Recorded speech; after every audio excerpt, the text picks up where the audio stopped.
Bismillahirrahmanirrahim.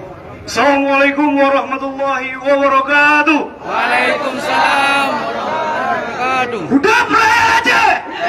Udah beraya aja. Udah beraya aja. Puja Allah, selawat ke Nabi, pangguli alam, baginda Nabi besar Muhammad sallallahu alaihi wasallam, yang mana oleh beliau telah merubah pola pikir manusia dari pola pikir jahiliyah menuju seperti apa yang kita rasakan pada hari yang berbahagia ini. Selawat berangkaikan salam juga tidak lupa kita sajikan kepada al sahabat beliau yang sudah ikut serta memperjuangkan dan menegakkan kalimah la ilaha illallah di muka bumi Allah. Kata-kata azim Tuhan yang Tuhan hormati, gure-gure Ban Bandung, kawan-kawan dari Daya, terima kasih kawan-kawan sudah sama-sama ikut serta memperjuangkan aspirasi daripada rakyat Aceh.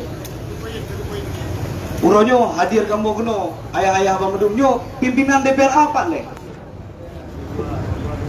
Pimpinan DPR mana Pak?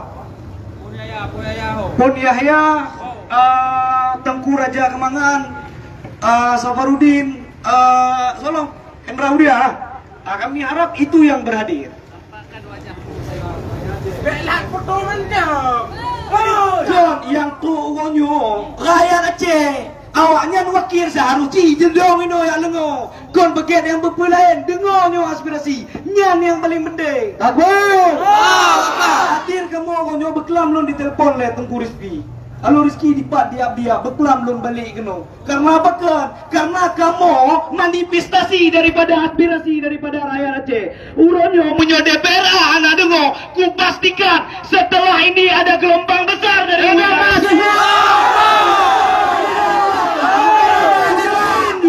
Munyonyo anak diindahkan lon kalau konsultasi dengan fakultas, kamu akan turun lebih besar ke depan.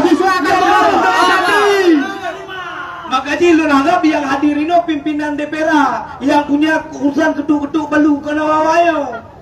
Dan yang lu harap. Maka tiga lu tegaskan apapun yang menjadi aspirasi daripada kawan-kawan Daya, ustaz-ustaz, gure-gure daripada kamu, tolong. Tolong. Karena komitmen UIN Araniri bukan berbicara tentang kepentingan kami. Menyo kepentingan jika diamankan kamu.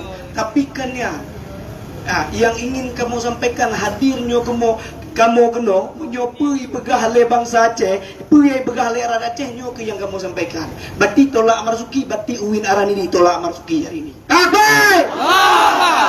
Masa Kajati awak luar, Kapolda awak luar, Pangdam awak luar, Tok Baguk awak luar. Nyo fikir secara rasional. Bangsa Bandung kau dengan Aceh. Mungkin bangsa luar dibangun bangsa Reo Pak. Mungkin. Maka setidaknya Pangule yang paling wakil dipimpin daripada rakyat Aceh siapapun dia. Kami UIN Araniri tidak punya kepentingan siapapun yang menjadi PJ Gubernur. Yang kami inginkan cuma satu. Siapapun PJ Gubernurnya wajib orang Aceh. Hidup mahasiswa. Sekian mentong dari luntuan lun lakemah menyona salah kata lun akhiri wabillahi taufiq wa hidayah. Wassalamualaikum warahmatullahi wabarakatuh. Waalaikumsalam warahmatullahi wabarakatuh. Terima kasih adinda kamu dari GAM 2023. Jadi GAM lain kadame, GAM kamu hanya dame-dame.